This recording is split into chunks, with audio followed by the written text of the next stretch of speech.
টিকাফটা ৰ'দত পথাৰত চিৰাল ফাট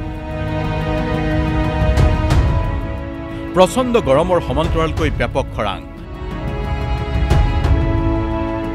পথাৰে পথাৰে চিৰাল ফাট দেখি কৃষকৰ হাহাকাৰ বৰষুণ নাই বাৰিষাৰ আগমনৰ পিছতো আগবাৰিষা ৰাজ্যত বৰষুণেই নাই প্ৰচণ্ড গৰমত বিপৰ্যস্ত হৈ পৰা ৰাজ্যত চৌদিশে এতিয়া খৰাং পৰিস্থিতি প্ৰখৰ ৰ'দত পথাৰত চিৰাল ফাট মেলাত বিবুধিত কৃষক কঠীয়া পেলাবলৈ হাল জুৰিব নোৱাৰাত উদং কঠীয়াতলি হাজাৰ হাজাৰ বিঘা মাটিত চিৰাল ফাট দিয়াত হাহাকাৰ অৱস্থা এনে পৰিস্থিতিত এতিয়া ত্ৰাহি মধুসূদন সুঁৱৰিছে নগাঁও জিলাৰ কৃষকে নগাঁও জিলাৰ বিভিন্ন অঞ্চলত বৰষুণৰ অভাৱ আৰু প্ৰখৰ ৰ'দৰ বাবে পথাৰত নামিব পৰা নাই কৃষক ৰাইজ জিলাখনৰ ৰহা ঘাঁহি বেবেজিয়া হাঁহচৰা কাছমাৰী গছপৰাত পথাৰ উদং খৰাঙৰ বাবে শ শ কৃষকে পেলাব পৰা নাই শালি ধানৰ কঠীয়া বিগত বৰ্ষসমূহত এই সময়ত পৰ্যাপ্ত বৰষুণৰ বাবে কৃষি কৰ্ম কৰিবলৈ সক্ষম হৈছিল যদিও এইবাৰ বৰষুণ নোহোৱাত বিমুখ কৃষক কঠীয়া পেলাব নোৱাৰে কঠীয়া পেলালেও নগজে গোটেই মাটি ফাটি চিৰা চিৰি দিলে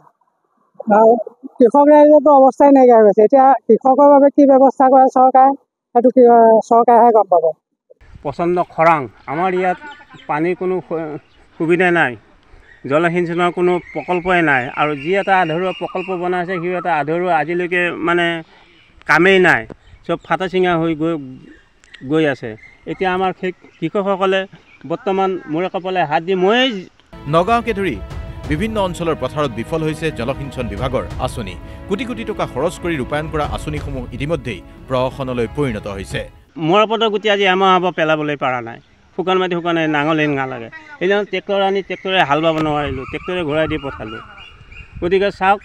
এতিয়া চৰকাৰৰ পৰা সুবিধা বহুত দিছোঁ বুলি কয় কিন্তু আমাৰ ইয়াতে একো সুবিধাই পোৱা নাই আমি কঠীয়া পেলাব পাম মাটিতে নাঙল নালাগে মাটি ফাটি আছে এতিয়াতো কঠীয়া পেলোৱা সময় সাৰিছে গোটেই পথাৰ চিৰাল ফাট দিয়ে অৱস্থা বেয়া গতিকে কঠীয়া পেলাব নোৱাৰে আৰু এতিয়াতো ৰোৱা ছিজন প্ৰায় ভৰ বাৰিষা হ'ব লাগে কিন্তু এতিয়া চিৰাল ফাট দি আছে খৰাঙৰ বাবে কঠীয়া সিঁচিব নোৱাৰাত এইবাৰ শালি ধানৰ খেতি কৰাৰ পৰা বিৰত থাকিব লাগিব নগাঁৱৰ কৃষক ৰহাৰ পৰা বিপুল মেধিৰ ৰিপৰ্ট DY 365